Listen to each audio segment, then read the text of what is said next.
Good morning बच्चों।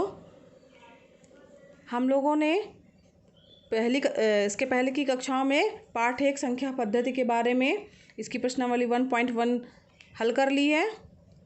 अब हम नेक्स्ट प्रश्नावली की ओर बढ़ते हैं। इसको हल करने के लिए हमें पुनरावृत्ति की भी आवश्यकता है, जो कि हमने पढ़ा था कि प्राकृतिक संख्याएं क्या होती हैं। तो प्राकृतिक संख्याएं कौन सी होती हैं? जो गिनने वाली संख्याएं होती हैं वो हमारी प्राकृतिक संख्याएं होती हैं। जैसे 1 2 3 4 5 6 डैश डैश, ये हमारी क्या कहलाती हैं? प्राकृतिक संख्याएं कहलाती हैं।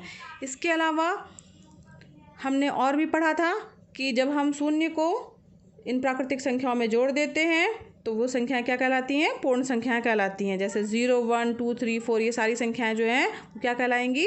पूर्ण संख्याएं कहलाएंगी। इसके अलावा हमने और भी पढ़ा था पूर्णांकों के बारे में। पूर्णांकों के बारे में हमने क्या पढ़ा था कि पूर्णांक जो होते हैं जिसमें प्लस की संख्याएं भी होती हैं, माइनस की संख्याएं भी होती हैं और शून्य भी समाहित होता है, ये सभी संख्याएं मिलकर क्या कहलाती हैं? पूर्णांक कहलाते हैं। ठीक है, तो इसमें जो 0 के बाद 1 2 3 4 ये डैश डैश डैश ये सभी क्या कहलाते हैं? धनात्मक पूर्णांक कहलाते हैं। और 0 के इस तरफ वाले सारे अंक जो हैं, जो कि माइनस चिन्ह के साथ में है, ऋणात्मक पूर्णांक कहलाते हैं। शून्य जो है हमारा जो है वो ना तो धनात्मक है और ना ही ये ऋणात्मक है।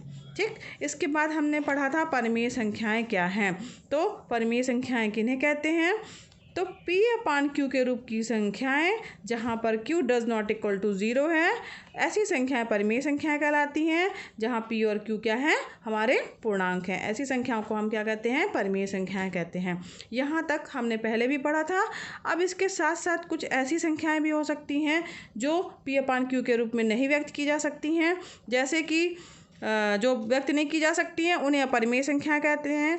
तो ऐसी संख्याएं जो P/Q के रूप में ना लिखी जा सके, जहाँ पे Q का मान जो है Q does not equal to 0 और P और Q क्या है? पूर्णांक है, हमारी क्या कहलाती हैं?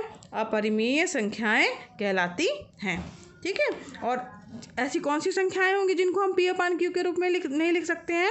जैसे √2 हो गया, √3 हो गया, पाई हो गया। ऐसी और भी अन्य संख्याएं हैं जिनको हम P/Q के रूप में नहीं लिख सकते हैं। ये सभी संख्याएं क्या कहलाती हैं? हमारी अपरिमेय संख्याएं कहलाती हैं। इन परिमेय संख्याओं और अपरिमेय संख्याओं को अगर मिला दिया जाए तो हमारी बन जाती हैं वास्तविक संख्याएं। तो वास्तविक संख्याएं जो होंगी उसमें परिमेय संख्याएं भी हमारे शामिल होंगी और अपरिमेय संख्याएं भी हमारी शामिल होंगी। ठीक है बच्चों, अब इसके बाद हम नेक्स्ट बढ़ते हैं आज की ओर। आज नेक्स्ट प्रश्नावली 1.2 की ओर बढ़ते हैं। 1.2 का पहला क्वेश्चन है, दिए गए कथन सत्य हैं या असत्य हैं? कारण के साथ अपने उत्तर दीजिए। इसका पहला क्वेश्चन पूछ रहा है, प्रत्येक अपरिमेय संख्या एक वास्तविक संख्या होती है, क्या ये सही है कि गलत है? तो अपरिमेय संख्या एक वास्तविक संख्या है कि नहीं है, इस और दूसरा क्वेश्चन दिया हुआ है। पहले हम पूरे क्वेश्चन एक बार देख लेते हैं, इसके बाद हम इसके उत्तर के बारे में डिस्कशन करेंगे। तो इसका दूसरा क्वेश्चन है, संख्या रेखा का प्रत्येक बिंदु √m के रूप का होता है जहां m एक प्राकृत संख्या है। और तीसरा है, प्रत्येक वास्तविक संख्या एक अपरिमेय संख्या होती है। ठीक है, तो अब हम इसके पहले क्वेश्चन की ओर डिस्कस करेंगे कि पहला क्वेश्चन कह रहा है, प्रत्येक अपरिमेय संख्या एक वास्तविक संख्या होती है कि नहीं होती है? तो अपरिमेय संख्या वास्तविक संख्या है कि नहीं? तो अगर हम देखा जाए तो हमारे पास कौन कौन सी संख्याएं हैं? परिमेय संख्याएं, ठीक है, और अपरिमेय संख्याएं। अब इनको अगर हम मिला देते हैं, परिमेय संख्या हो गई हमारी ये, और ये अपरिमेय संख्या हो गई। इन दोनों परिमेय और अपरिमेय संख्याओं को मिला करके क्या हमारी बनती हैं? वास्तविक संख्याएं। ये वास्तविक संख्याएं, इसमें दोनों संख्याएं हमारी शामिल होती हैं, तो ये क्या कहलाएंगी?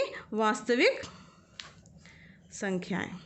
ठीक है, अब पूछा गया है, प्रत्येक अपरिमेय संख्या एक वास्तविक संख्या होती है। तो सारी, प्रत्येक का मतलब वो कि सारी, ठीक है, तो सभी अपरिमेय संख्याएं या प्रत्येक अपरिमेय संख्या वास्तविक संख्या है क्या? तो ये निश्चित रूप से होगी, क्योंकि ये जो अपरिमेय संख्या है वो शामिल होती हैं वास्तविक संख्याओं में। अपरिमेय संख्या, वास्तविक संख्या जो होती है उसमें परिमेय और अपरिमेय दोनों संख्याएं होती हैं, इसलिए प्रत्येक अपरिमेय संख्या एक वास्तविक संख्या होगी। तो इसको हम पहले का उत्तर किस तरह से लिखेंगे? दिया गया कथन सत्य है या असत्य? तो लिखेंगे दिया गया कथन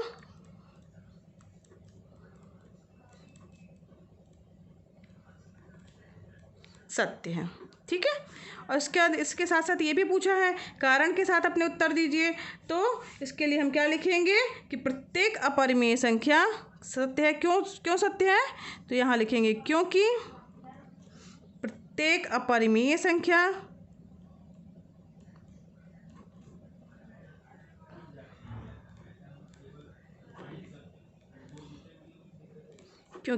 अपरिमेय संख्या जो है वो एक वास्तविक संख्या होती है।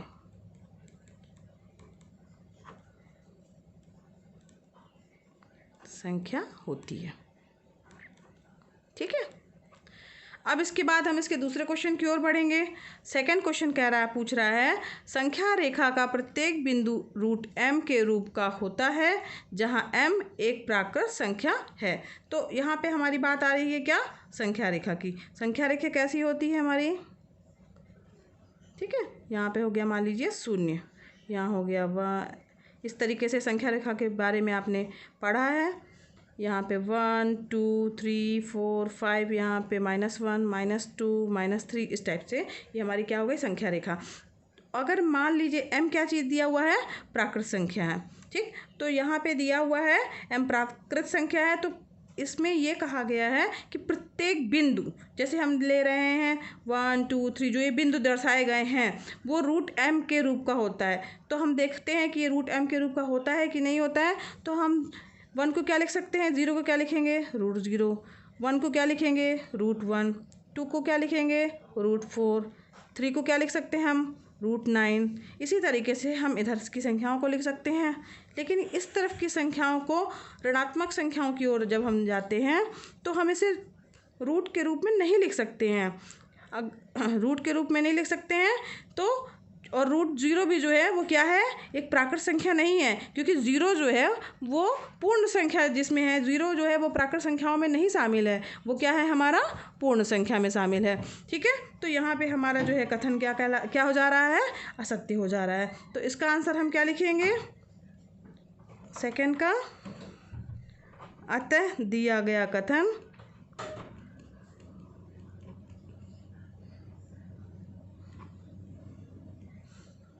असत्य है। क्योंकि क्यों असत्य है? हमने कारण भी देना है ना।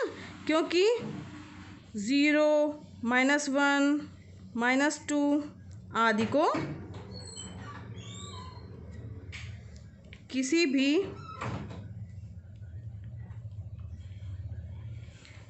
प्राकृत संख्या के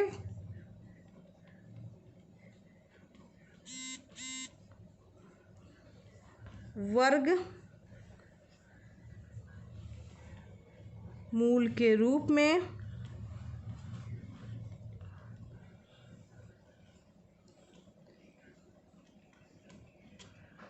नहीं लिख सकते हैं। ठीक है,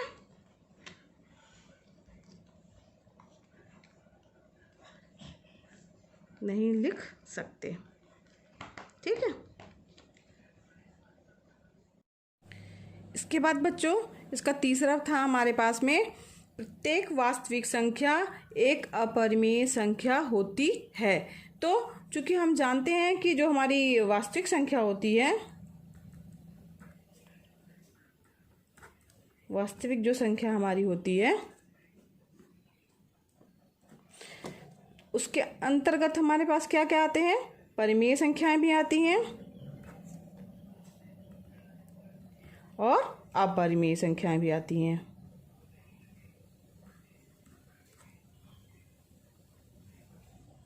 या परिमेय या परिमेय, इन दोनों को मिला दिया जाए तो ये हमारी हो गई वास्तविक संख्या। तो इसमें पूछा गया है कि जो वास्तविक संख्या है वो एक अपरिमेय संख्या होती है।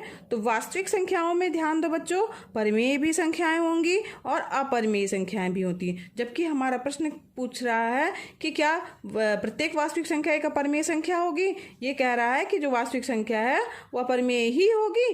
तो नहीं, असत्य होगा, क्योंकि परिमेय संख्याएं भी तो इसमें शामिल हैं। तो जो वास्तविक संख्या परिमेय संख्या होगी तो वह अपरिमेय तो हो नहीं सकती है, इसलिए ये हमारा कथन क्या होगा, असत्य होगा। तो इसमें क्या लिखेंगे,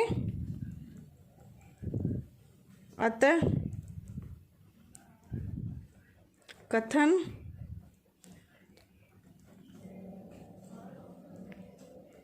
असत्य होगा। क्यों असत्य होगा, क्योंकि जो वास्तविक संख्याएं हैं, जो वास्तविक संख्या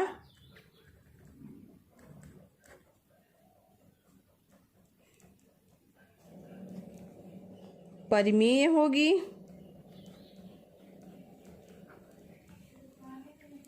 वह अपरिमेय नहीं हो सकती है।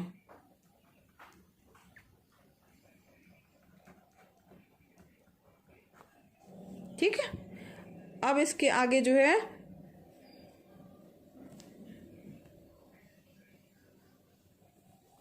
हम जो है क्वेश्चन नंबर 2 की ओर आते हैं। हमारा क्वेश्चन नंबर 2 क्या कह रहा है। ठीक है बच्चों, अब हम दूसरे क्वेश्चन की ओर बढ़ते हैं। क्वेश्चन नंबर 2 है हमारा, क्या सभी धनात्मक पूर्णांकों के वर्गमूल अपरिमेय होते हैं? यदि नहीं तो एक ऐसी संख्या के वर्गमूल का उदाहरण दीजिए जो एक परिमेय संख्या है। तो धनात्मक संख्याएं जो हैं, धनात्मक पूर्णांकों के वर्गमूल, धनात्मक पूर्णांक हमारे कौन कौन से हो जाएंगे, जैसे हम मान लीजिए 2, 3, 4, 5, ये सभी हमारे क्या हैं, धनात्मक पूर्णांक हैं। तो इसमें पूछा गया है कि धनात्मक पूर्णांकों के वर्गमूल अपरिमेय होते हैं। तो इसके वर्गमूल क्या होंगे, √2, √3, √4, 5। ठीक है, तो अब ये √2 तो अपरिमेय संख्या हो गई, √3 भी अपरिमेय संख्या हो गई, √5 भी हमारी अपरिमेय संख्या हो गई। लेकिन √4 को हम क्या लिख सकते हैं, 2, और 2 को क्या लिख सकते हैं, 2/1, जो कि हमारी क्या हो गई, परिमेय संख्या हो गई। ठीक है, ये हमारी क्या है, परिमेय संख्या हो गई। तो इसका मतलब जो ये कथन है हमारा, सभी धनात्मक पूर्णांकों के वर्गमूल अपरिमेय होते हैं, असत्य हो गया या सही नहीं है। ठीक है, और ऐसी संख्याओं के भी संख्या के वर्गमूल का उदाहरण देना है जो कि एक परिमेय संख्या है। तो हम इसके उदाहरण में √4 भी लिख सकते हैं, √9 बराबर 3 आएगा। इसको 3 को हम क्या लिख सकते हैं, 3/1 लिख सकते हैं, जो कि परिमेय संख्या है। तो हम उसमें चूँकि एक ही पूछा गया है तो हम केवल एक ही √4 को लिख सकते हैं। तो हम इसका उत्तर कैसे लिखेंगे,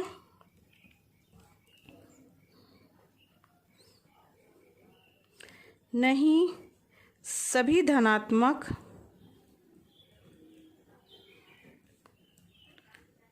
पूर्णांकों के वर्गमूल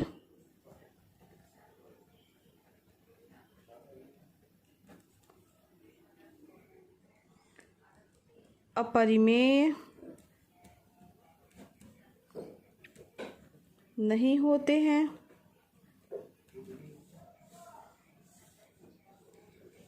जैसे √4 बराबर 2 बराबर 2/1, जो कि एक परिमेय संख्या है।